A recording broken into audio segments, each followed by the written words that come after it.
All right, welcome to the Explainer. Today we're going to unlock the secret design blueprint that makes Apple's software feel so intuitive. You know that feeling, right?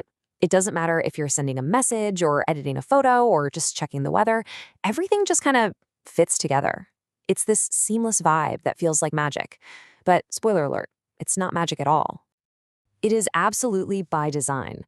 The answer is something called Apple's Human Interface Guidelines, or what pretty much everyone just calls the HIG. Think of it as the master rulebook, the blueprint, that makes sure every single app feels right at home in the Apple world. Okay, so to really unpack this, we're going to borrow a cool method from journalism. It's called the inverted pyramid. We're going to start super broad with the big picture ideas, and then we're going to drill our way all the way down to the tiniest, most granular details. All right, so here we are right at the wide top of that pyramid. This is the big why behind everything. It's the core philosophy, and it all boils down to three main principles. First up, we've got hierarchy. This is all about creating a clear visual order. It's about making sure your eyes know exactly where to look first, right? You see what's most important at a glance, so you can get around without even having to think about it. Okay, next on the list is harmony. The whole point of this one is to make sure an app doesn't feel like some weird outsider on your iPhone. It's all about making it fit in, aligning it with the way the hardware and the software already work, so you get that seamless, totally native feel. And the third one, super important, is consistency. This is about using the same kinds of buttons, the same menus, the same patterns you already know from other apps. That way, things are predictable. You don't have to relearn how to do basic stuff every time, which makes everything way more accessible and just easy. Okay, so we've got our big principles. Now let's move one level down the pyramid and see how these kind of abstract ideas actually get turned into a real working system. So you can see here, Apple really builds its entire experience in layers. It all starts with those principles we just talked about. Those principles then shape the foundations, the basic stuff like colors and fonts. From there, you get patterns for common things like searching or navigating. And finally, all of that is built using the actual components, the buttons and toolbars you can actually tap on. It's this really clever system for going from a big idea all the way down to a single pixel. Okay, now we're getting to the pointy end of our inverted pyramid, the real nitty-gritty. And to see how this all comes together, we're going to zoom in on just one of those foundations, typography. Okay, check this out. This is the kind of detail that most of us would never even notice. Apple's main system font, SF Pro, it's not just one font, it's actually two. They're optically sized, which basically means they're tweaked for different uses. You've got SF Pro Text for the smaller stuff to make it super readable, and then you have SF Pro Display for big headlines, where it's shaped just a little differently to have more visual impact. Wild, right?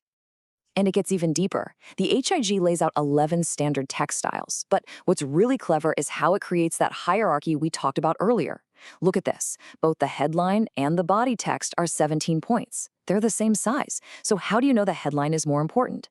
It's the font weight, semi-bold versus regular. It's a super subtle but really powerful way to create structure. So what's the point of all this? Well, here's where the magic happens. Behind the scenes, there's this invisible system that's automatically adjusting the space between letters. For small text, it adds a tiny bit more space so the letters don't all smush together. But for big headlines, it tightens them up to look more solid and impactful. And the best part? Developers don't have to do a thing. It just works. Okay, you might be thinking, wow, that's a lot of fuss over fonts. It might seem a little obsessive, right? But there's a really important reason for it. And this is where you see the real genius of the system. It's all about making technology work for everyone. Think about it. What happens when someone needs to make the text bigger on their phone so they can read it comfortably? If you just blew everything up equally, the whole screen would become a total mess. The layout would just break. And that's where this incredibly smart system called Dynamic Type kicks in. And Dynamic Type is brilliant. It doesn't just make everything bigger, it scales things intelligently. So you can see here, titles and headlines, they grow, but at a much slower rate. That way they don't just take over the entire screen. But the body text, the stuff you're actually reading, that scales up much more, so it stays super clear and legible. It's a totally adaptive system. And check out this number, 11 points. This is another key piece of that accessibility puzzle. It is the absolute smallest font size Apple will allow for text in any app, period. It's a hard line in the sand to make sure nothing is ever too tiny to read. All right, so we've gone all the way from these huge guiding principles down to the nitty-gritty of font sizes. Now let's zoom all the way back out. Let's look at the big picture again and see why all this incredible detail matters so much. Because this obsession with detail, it creates this huge win-win for everybody. For us, the users, it builds trust. Things feel familiar, they're predictable. For developers, it gives them a pre-built toolkit and a clear roadmap so they can build great apps faster. And, of course, accessibility is baked right in from the start.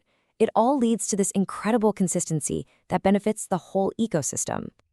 But it's so important to remember, the goal here isn't to stifle creativity or make every single app look identical. Not at all.